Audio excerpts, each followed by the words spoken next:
আনন্দবাজার অনলাইনে আপনাদের সকলকে স্বাগত। আমি প্রচেতা রেড রোড থেকে আপনাদের সঙ্গে রয়েছে। সাধারণতন্ত্র দিবসের অনুষ্ঠান রয়েছে রেড রোডে এবং সেই উপলক্ষে একেবারে রেড রোডকে কড়া নিরাপত্তায় মুড়ে ফেলা হয়েছে। কলকাতা পুলিশের উচ্চপদস্থ আধিকারিকরা রয়েছেন রেড রোডে। কিছুক্ষণের মধ্যে মুখ্যমন্ত্রী মমতা বন্দ্যোপাধ্যায় তিনি রেড রোডে এসে উপস্থিত হবে। রেড রোডের যে অনুষ্ঠান সেই অনুষ্ঠানে অংশ নেবেন, তার যে নির্ধারিত সূচি রয়েছে সেই নির্ধারিত সূচি অনুযায়ী তিনি আজ রেড রোডের অনুষ্ঠানে অংশগ্রহণ করবেন এবং তারপর বিকেলে রাজভবনে রাজ্যপালের সঙ্গে তার চা চক্রের অনুষ্ঠান রয়েছে, সেখানেও তিনি উপস্থিত থাকবেন, এমনটাই এখনও পর্যন্ত নবান্ন সূত্রে খবর। অন্যদিকে আজ রাজ্যপাল সিভি আনন্দ বোস তিনি রেড রোডের অনুষ্ঠানে উপস্থিত থাকবেন মুখ্যমন্ত্রী মমতা বন্দ্যোপাধ্যায়ের সঙ্গে। এখনও পর্যন্ত রাজভবন সূত্রে আমরা তেমনটাই জানতে পেরেছি।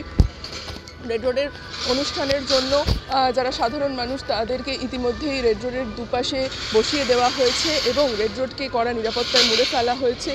এখান দিয়ে মুখ্যমন্ত্রী মমতা বন্দ্যোপাধ্যায় তিনি তার কনভয়েতে আসবেন এবং রেড রোডে সরাসরি ঢুকবেন এবং কিছুক্ষণের মধ্যে রেড রোডের সেই অনুষ্ঠান শুরু হবে। আপনাদেরকে জানিয়ে রাখি যে 24শে জানুয়ারি মুখ্যমন্ত্রী মমতা বন্দ্যোপাধ্যায় পূর্ব বর্ধমানের একটি প্রশাসনিক সভা থেকে ফেরার পথে গাড়িতে মাথায় চোট পেয়েছিলেন এবং তারপরে তিনি এসএসকেএমে চিকিৎসার কারণে যান এবং তিনি জানান যে তার কনভয়েতে একটি গাড়ি দ্রুত বেগে ঢুকে পড়ার জন্য তার যে কনভয়টি সেই কনভয়টির মধ্যে গাড়িটি ঢুকে পড়ে এবং সেই কারণে মুখ্যমন্ত্রী মমতা বন্দ্যোপাধ্যায় চোট পান এবং তিনি অভিযোগ করেছিলেন যে তার যিনি চালক রয়েছেন গাড়ির তার বুদ্ধিতে তিনি বেঁচে গিয়েছেন। তারপরে তার ঠিক দুদিন পরে মুখ্যমন্ত্রী মমতা বন্দ্যোপাধ্যায় তার আজকে যে রেড রোডের অনুষ্ঠান রয়েছে নির্ধারিত সূচি মতন মুখ্যমন্ত্রী মমতা বন্দ্যোপাধ্যায় এই অনুষ্ঠানে অংশগ্রহণ করবেন, এমনটাই এখনও পর্যন্ত নবান্ন সূত্রে খবর।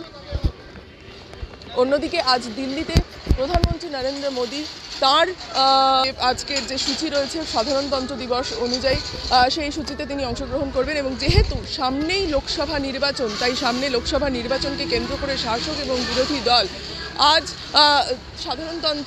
সাধারণতন্ত্র দিবসের মঞ্চ থেকে কি বার্তা দেন সেদিকে অবশ্যই কি রাজনৈতিক বার্তা উঠে আসে সেদিকে অবশ্যই আমাদের নজর থাকবে। তার পাশাপাশি আজকে রেড রোডের যে অনুষ্ঠান রয়েছে সেই রেড রোডের অনুষ্ঠানের জন্য একাধিক রাস্তা ইতিমধ্যেই বন্ধ করে দেওয়া হয়েছে, একাধিক রাস্তায় যান চলাচল নিয়ন্ত্রণ করা হয়েছে।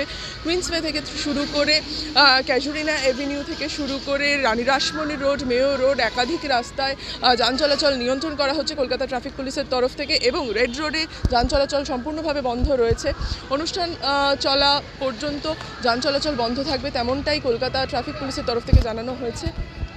আপনাদেরকে রাজনৈতিক প্রেক্ষাপটের কথা বলছিলাম, সেখানে আজ সাধারণতন্ত্র দিবসের যে অনুষ্ঠান দিল্লিতে রয়েছে বা কলকাতায় রয়েছে বা সারা দেশে যে সাধারণতন্ত্রের অনুষ্ঠান রয়েছে সেখান থেকে বিভিন্ন রাজনৈতিক দলগুলি কী বার্তা দেয় সেদিকে অবশ্যই আমাদের নজর থাকবে।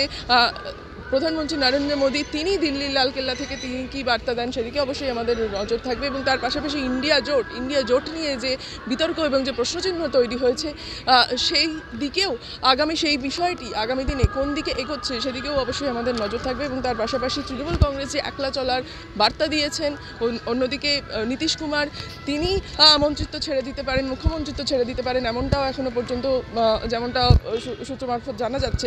সুতরাং এই মুহূর্তে রাজনৈতিক প্রেক্ষাপটে আজকে সাধারণতন্ত্র দিবসটি অত্যন্ত গুরুত্বপূর্ণ বলেই মনে করছে রাজনৈতিক মহল।